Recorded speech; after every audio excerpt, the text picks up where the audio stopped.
Саламатсыздарбы, урматтуу туугандар.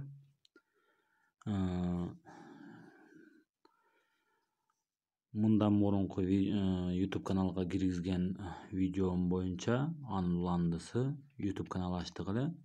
Катталуучулардын суроолору боюнча ушул сабакты, мына экинчи сабагымды мындан мурунку сабактын уландысы катары YouTube каналга кантип видео жүктөйбүз, ушуну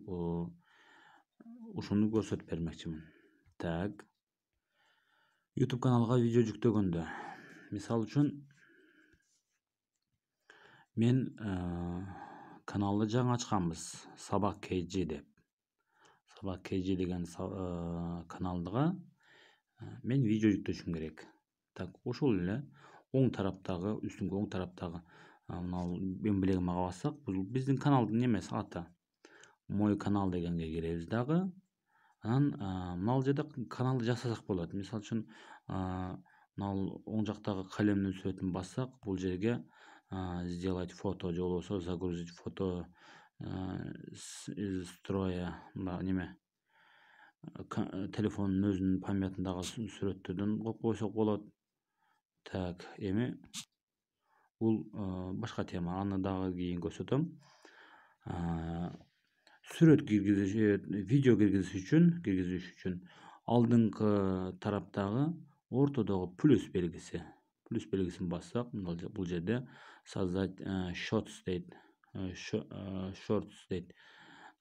загрузить видео, начать трансляция. Бул биз түз эфирде видео тарсак да болот деген сөз.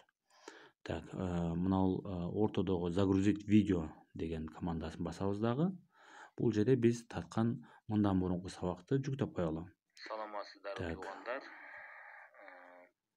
Ушинтип көрсөк болот. Так, бир сыйра текшерип алып, кандай жазылды, үнүбүз кандай чыгып атат. Анан үстүндөгү далее кнопкасын басып, далее деген команданы басып, бул жерге введите название дейт. Введите название. Бул жерге биз эмне жөнүндө неме тарттык, видео тарттык киргизсек болот. Мисалы үчүн буга биз кантип YouTube'дан канал ачабыз деп туруп суроо белгисин коюп коеюн дагы. Мына немени, птичканы басып коем.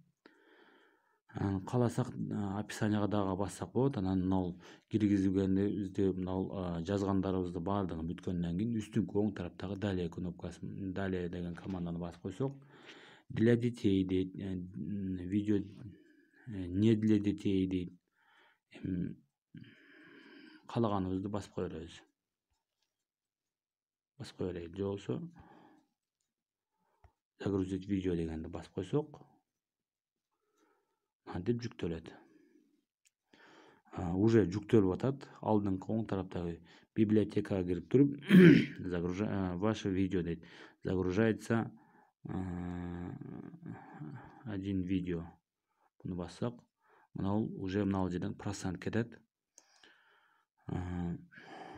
Качан ушул процент 100% жеткенде видео жүктөлдү деп эсептелинет. 100% жетпесе видео жүктөлө элек деп эсептелип кала берет.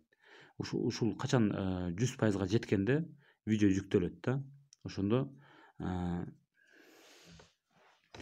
жүктөлгөн видеонун ссылкаларын биз отправить ете беребиз. Так, бул азыр жүктөлө берсин. Бул жүктөлө берет.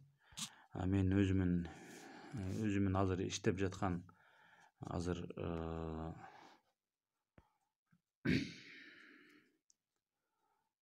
бар видео сабактарымдын бирөөсүнүн ссылкасын азыр немелерге жөнөтөлүм. Мисалы үчүн ошол бирөө WhatsApp аркылуу жөнөтөлү башка бирөөгө. Үстүнкү тараптан главное видео дейт. Plates видео деген киребиз дагы. Мына жерде менин канча видео сабактарым болсо, ошолордун баардыгы бар.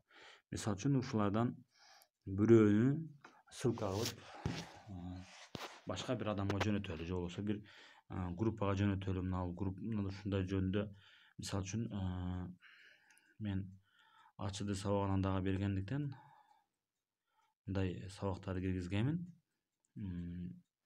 Мисалы үчүн бүткүл дүйнөлүк тармактан маалымат издөө деген темада бирөө сураса, ушуну бирөөгө кантип WhatsApp аркылуу ушул ссылканы жөнөтөбүз. Чтобы ал ушул ссылка аркылуу видеону көрүп маалымат алуусу үчүн ушуну басабыз дагы, видеону басабыз дагы, алдында поделиться деген команданы басабыз. Алдыдан эмне аркылуу, Facebook аркылуу, Telegram аркылуу, Bluetooth аркылуу, WhatsApp аркылуу биз мына WhatsApp аркылуу жиберели. Так, бизден бул ушул подписчигибиз сураган. Так, күтүп турабыз. Ушинтип эмблемасы чыгат. Ошондо жөнөтүп беребиз. Мынантип неме болот деп. Ушинтип ал адам ушинтип ушуну басса ачылат. Ошол видеону көрө алат. Ушинтип бирөөгө ссылка жиберебиз. Көңүл бурганыңыздар үчүн рахмат. Саламат калыңыздар. Мен ойлойм, сиздерге түшүнүктүү эле болду деп.